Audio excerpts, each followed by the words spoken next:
Charlotte just stepped into its power phase. The frenzy cooled off, the sprint slowed, and the structure kicked in. The next 5 years, it's not chaos, it's positioning.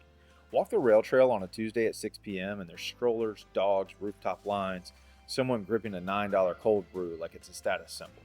This city isn't slowing down. Valentine isn't badge swipes anymore. It's live music, date nights, family posted up like it's their own town square. The 25-year-old paying too much off Camden today, that's your next 28277 buyer. The family who bought in Waxhaw when everyone said it was basically South Carolina, they're sitting on quiet equity. Charlotte didn't stall, it sharpened. And a couple corridors are about to gap the field. Do you know which ones? You can feel when a city tightens up. Not spreads, tightens. South End on a Tuesday, the rail trail buzzing, construction humming, coffee and hot pavement in the air. Try parking off of Camden after 6, and this is not up and coming. It's locked in. Valentine that night, the bowl lit up, live music, strollers under string lights. Past 9, and it's still moving.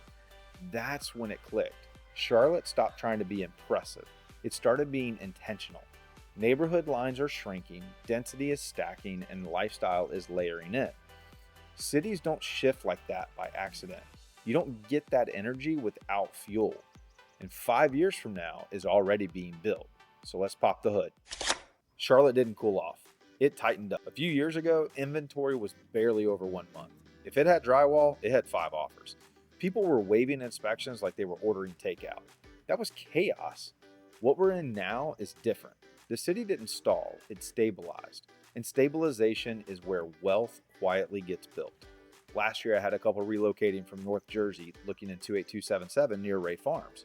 It's a great budget, ready to move, and they almost walked from a house they loved because it felt too calm. There was no bidding war, there was no pressure. And they asked me, did we miss it? Well, here's what they didn't see. Mecklenburg is still growing around 1.5% to 2% a year and is projected to pass 1.3 million residents before 2030. That growth is inbound migration, not birth rate. Jobs are pulling people here every day. Inventory has normalized to roughly 3 to 4 months, and a balanced market is 5 to 6, so that's not oversupply. Growth has cooled to about 2 to 4% instead of 15%. That's discipline, not decline. Go stand at Ray Farms on a Friday night. Try parking at Blakeney on a Saturday. The Bowl in Ballantyne is packed on a random Tuesday. The rail trail in South End at 7 a.m. feels like a moving conference room. That's not a city collapsing. That's a city layering correctly. It's not loud, it's layered. Explosive growth makes headlines. Structured growth builds wealth. Charlotte is in its structured phase. And if you're trying to figure out what that means for you, whether you're relocating, upgrading, or timing a sale, that's not a Google search. That's a strategy conversation. We are the local real estate team of choice in Charlotte for buyers and sellers who want clarity instead of hype. If you're serious about moving in the next 6 to 12 months, call us, text us, or email us. All of our info is in the description below. Let's build a real plan around this next phase of Charlotte. Charlotte didn't slow down. It normalized. The metro is still growing around 1.5% to 2% annually, with Mecklenburg on track to surpass 1.3 million residents before 2030. And that growth isn't from birth rates, it's net inbound migration. People are choosing this city. North Carolina continues ranking near the top for inbound moves nationally, and Charlotte captures a massive share of that flow. And that draw is layered. The second largest banking hub behind New York, expanding fintech, advanced manufacturing along 85, logistics near Charlotte Airport, healthcare growth, and when high-skilled jobs expand, the rooftops follow. The 25 to 44-year-old age group is growing here fast. That's the household formation engine. That's renters filling South End apartments, young families landing in Ballantyne, buyers stretching into Waxhaw for space and newer schools. Spend a Sunday evening at the Charlotte Airport, and you'll see the relocations in real time. Drive through University City and count the new deliveries. Roll through Waxhaw at 5 p.m. and look at how many rooftops didn't exist just 5 years ago. The rates moved up, inventory shifted from barely 1 month to roughly 3 or 4. The headlines cooled, migration stayed positive. That's structural pull. If you've already relocated here, where'd you come from? And if you're still comparing cities, Who's Charlotte competing with for you right now? Drop it in the comments. I read every single one of them. What matters now isn't just how many people are arriving, it's where they're landing. South End keeps absorbing density along the rail trail. Union County continues pulling families who want space. Fort Mill attracts buyers chasing tax advantages and commuting up 77. Lake Norman draws the lifestyle crowd. Demand isn't spreading evenly, it's concentrating. And when demand concentrates, certain corridors accelerate while others level off. And that shift is already happening. So let's talk about where you're going to feel it the most. Pull onto Tryon Street at 8:15 in the morning. Suits are moving fast, the blue line sliding through, coffee lines wrapping around the corner. Then head to 85 by the airport that afternoon. You hear forklifts beeping, distribution trucks are rolling, and warehouses expanding towards Steel Creek. That's Charlotte's edge. Yes, we're the second largest banking hub in the country behind New York. That concentration ranks top 3 nationally and drives one of the strongest finance employment bases in the Southeast. High-skilled jobs create ripple effects. One strong finance role supports restaurants, real estate, contractors, and service businesses. But here's what changed. Charlotte isn't just banking anymore. Advanced manufacturing is expanding along the I-85 corridor. Aerospace suppliers and EV battery-related growth are adding middle-income stability. Industrial absorption near Charlotte remains strong because this airport consistently ranks among the busiest in the country. Logistics are not cyclical hype here, it's the infrastructure. Unemployment in this metro has consistently tracked below the national average. Wage growth in finance and tech has outpaced inflation in multiple recent cycles. And that's not speculative money, that is payroll-backed demand. And payroll-backed demand is durable. Speculation creates spikes. Employment creates floors. Different paychecks land in different zip codes. Finance and fintech fuel South End condos along the rail trail and Myers Park move-ups. Corporate relocations strengthen Ballantyne and South Park. Manufacturing and logistics drive Union, Cabarrus counties, and other corridors near University City. Diversification reduces that volatility, and volatility is what crushes housing markets. That's why even when interest rates rise, absorption doesn't vanish here. It shifts. Watch the payroll base, not just the headlines. Because when payrolls stay strong, housing doesn't disappear, it reshapes. And that reshaping is already showing up in the inventory data people think they understand. If you only read the headlines, you'd think that something broke. Inventory is up, price cuts, homes sitting longer, cue the panic, right? Now, zoom out.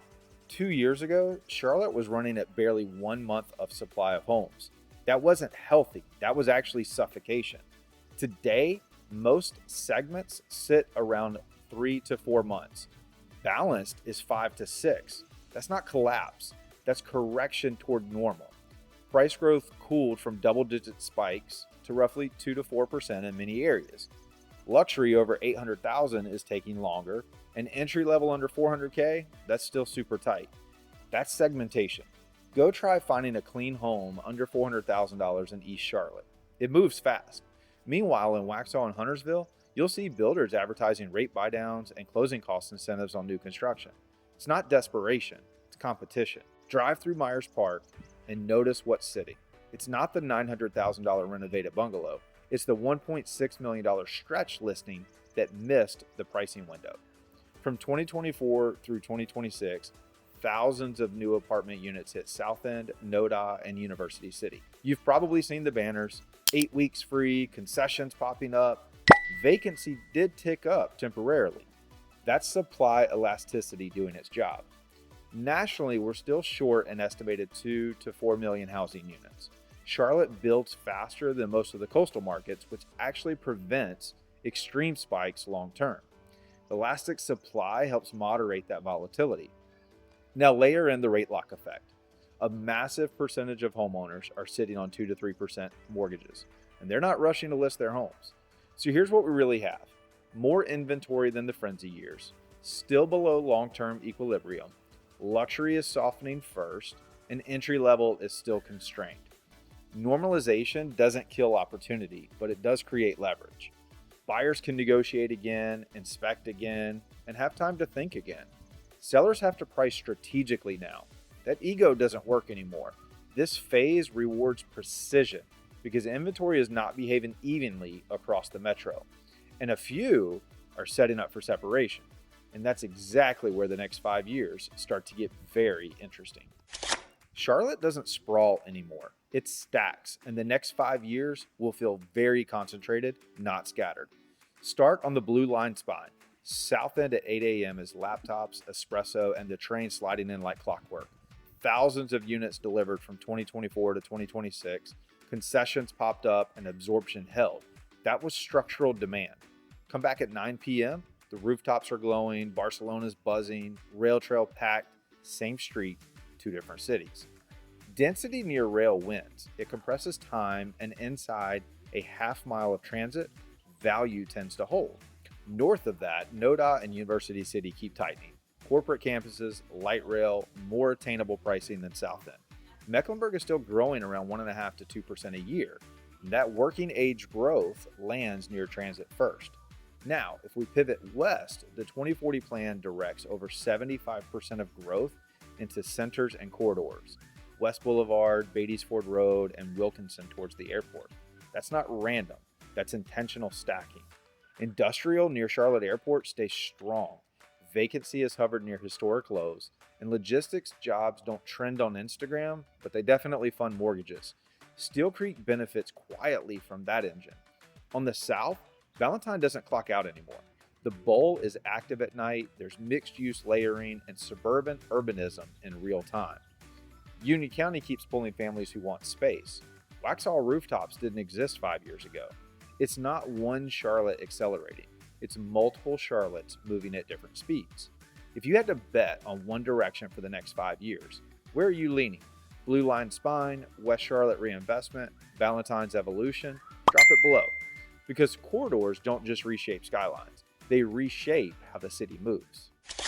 Charlotte's average commute is about 26 to 27 minutes. That stat is technically true, although it is also misleading. Because Charlotte traffic isn't citywide chaos, it's corridor friction. 77 north over the lake at 8:15 a.m., that's one of the most congested stretches in North Carolina. Brake lights stacked up across the bridge like a red ribbon. Independence Boulevard at 5:30, rolling stop and start rhythm. Providence Road near Ray during school drop-off, well, you better plan accordingly. Most people drive here alone. Transit share is still really low, and that means that growth translates directly into more cars. And that growth hasn't slowed. Mecklenburg County keeps adding residents at roughly 1.5% to 2% annually. Union and York County pull families. Jobs are not centralized anymore. Valentine, University City, the airport corridor, cross commutes start stacking up fast. Road widening is helping throughout, but it doesn't eliminate the friction. I-485 expanded, it fills up. 77 toll lanes buy you reliability if you're willing to pay. Induced demand is real, and more capacity invites more drivers. Relocators from New York City think this is nothing, and from smaller southern towns, well, they're surprised. Because variability is the real issue. Valentine to Uptown at 10 a.m. is smooth. That same route at 8:30 in a thunderstorm, that's a different mood. The blue line works beautifully north to south. South end to Center City is easy. University City into Uptown makes sense. You hear the doors chime, step off, and you're in. But east to west coverage is still limited. And that Silver Line debate matters. It's rail versus BRT, funding timelines, and those decisions will shape which corridors compress time and which stay car heavy. Charlotte is evolving into a hybrid mobility city. Transit layering the core and cars dominating the outer ring. And here's the real math. Fort Mill might save you on taxes. That I-77 bridge costs you time. Waxhaw gives you land, but railroad traffic gives you friction. And in the next 5 years, the biggest quality of life separator won't be granite countertops. It'll be how long you sit behind brake lights, because once you understand movement, you understand where Charlotte actually feels different. Let's make this practical. You can breathe again. Inventory moved up from barely 1 month during the frenzy to roughly 3 to 4 months now. And a balanced market is about 5 to 6 months. That gap is the leverage. You can negotiate, you can inspect, you can think. But this isn't a clearance sale. Homes under 400,000, that's still tight. I showed one in East Charlotte recently, and it was multiple showings in a day. South End condos near the rail trail priced right, they're moving. Meanwhile, in Waxhaw and Huntersville, builders are offering rate buydowns because that 2024 to 2026 construction wave added supply. And luxury over 800,000, it's a little slower. Stretch pricing in Myers Park gets corrected quickly. Migration is still running around 1.5% to 2% annually, and with so many homeowners locked into a 2 to 3% mortgage, resale supply isn't flooding the market. You can't price it like it's 2021. Back then, drywall got 5 offers. Today, that ego gets you stale.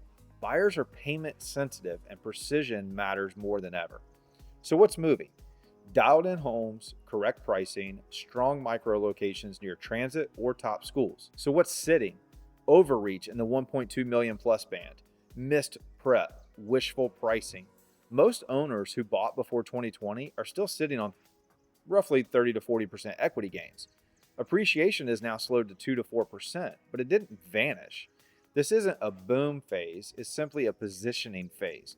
And positioning is what separates the next 5 years from the last 5 years.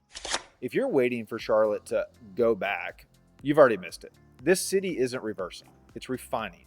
It's not cooling, it's focusing. We just walked through it. Growth concentrating instead of exploding. Migration still flowing, housing normalizing instead of collapsing, corridors separating, and commutes becoming lifestyle math. But here's the quiet truth. Waiting feels safe and guessing feels easy, but both usually cost more than a smart plan. I've seen buyers hold out for a dip that never came in their corridor. I've seen sellers price like it was 2021 and chase reductions instead of controlling momentum. In a maturing city, hesitation doesn't protect you. That indecision is incredibly expensive here. We are the local Charlotte real estate team of choice for buyers and sellers who want strategy, not noise. If you're planning a move in the next 6 to 12 months, call us, text us, or email us. Our information is in the description below. Let's build your plan around where Charlotte is going. And if you want to go deeper, jump into our playlist, Living in Charlotte NC, The Real Breakdown. Start with Charlotte neighborhoods quietly outperforming in 2026 and the ones leveling off. I appreciate you being here, and I'll catch you on the next one.